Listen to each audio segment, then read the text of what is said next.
তবে আমরা যারা ইংরেজিতে পড়েছি আমাদের ফিউচার আলহামদুলিল্লাহ সবারই ভালো হবে, মানে ইনশাল্লাহ সবারই ভালো হবে, এখানে কোনো সন্দেহ নাই।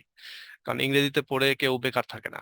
হ্যাঁ, আনটিল যদি তুমি হয়তো দেখা যাচ্ছে যে এরকমটা হতে পারে যে মেয়েদের ক্ষেত্রে আচ্ছা ঠিক আছে আমি কোনো চাকরি বাকরি করবো না, তাহলে সেটা আলাদা।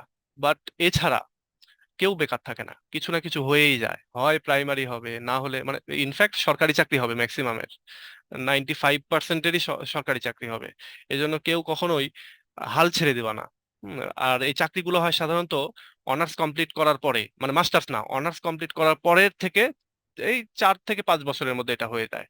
ধরো তুমি যদি অনার্স কমপ্লিট করো, এটা তো তোমরা 4th ইয়ার, তোমরা 23 সালে অনার্স কমপ্লিট করে যদি করে ফেলো, 24 সালে যদি অনার্স কমপ্লিট করে ফেলো, 24 সাল থেকে এই 27, 28, 29 এই সালের ভেতরে তোমাদের সবার দেখবে চাকরি বাকরি হচ্ছে। প্রথম 2-3 বছর চাকরি বাকরি হচ্ছে না, তোমরা এটাতে কেউ হতাশ হবে না। কারণ প্রথম 2-3 বছরে প্রিপারেশন নিতে একটা সময় যায়, এরপরে যে বেসটা গড়ে ওঠে প্রিপারেশনের, তখন গিয়ে দেখবা খুব দ্রুত চাকরি হয়ে যাচ্ছে। তুমি আজকে প্রাইমারি হচ্ছে, কাল আবার আরেকটাতে পরীক্ষা দিয়েছো, দেখবো ওটাতেও টিকে গেছো। তারপর আরেকটাতে দিয়েছো, আরেকটাতেও টিকে গেছো। এরকমটা হবে যদি তোমার এই 2-3 বছর একটু পড়াশোনা করো চাকরি বাকরির জন্য। অনেকেই আছে তোমাদের ভেতরেও এটা ঘটবে, আমরা দেখেছি আমাদের ফ্রেন্ড সার্কেলের ভেতরেও, যে হতাশ হয়ে যায়, হতাশ হয়ে করে কি একটা সামান্য ছোট চাকরি বাকরিতে ঢুকে পড়ে, এরপরে কি ওখানেও ভালো করে না, এখানেও ভালো করে না, এবং তখন দুই দিকেই তারা ধরা খেয়ে যায়। এই জন্য চেষ্টা করবা যদি লাইফ মেনটেন করার জন্য তোমার কাজ করা লাগে, হয়তো দেখা যাচ্ছে তোমাকে বাড়ি থেকে আর টাকা পয়সা দিচ্ছে না, তুমি বাড়ি থেকে টাকা পয়সা নিতে চাচ্ছ না, তখন তুমি কোনো একটা কোচিং সেন্টারে ক্লাস নাও এবং নিজেকে নিজে ক্যারি করো এবং পড়াশোনা করো। তোমার যদি এরকমটা হয় যে তুমি একটা ছোট চাকরি বাকরি করতে পারবা, হয়তো পার্ট টাইম, তখন তুমি ওইটা করতে পারো। ঢাকা শহরে হলে পার্ট টাইম অনেক জব।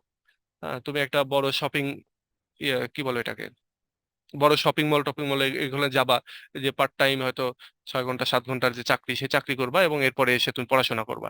মানে তোমার টার্গেট থাকবে যে এটা আমার পার্ট টাইম, আমি সরকারি চাকরির জন্য পড়তেছি, আমি একটা বড় চাকরির জন্য পড়তেছি।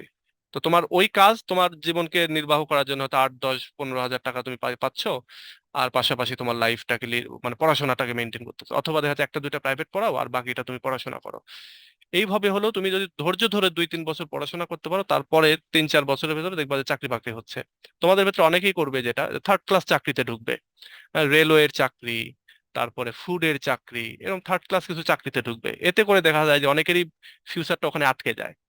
থার্ড ক্লাস একটা সরকারি চাকরিতে ঢুকেছি তো, আর দরকার কি, বাড়ি থেকেও বলবে থো, আর দরকার নাই।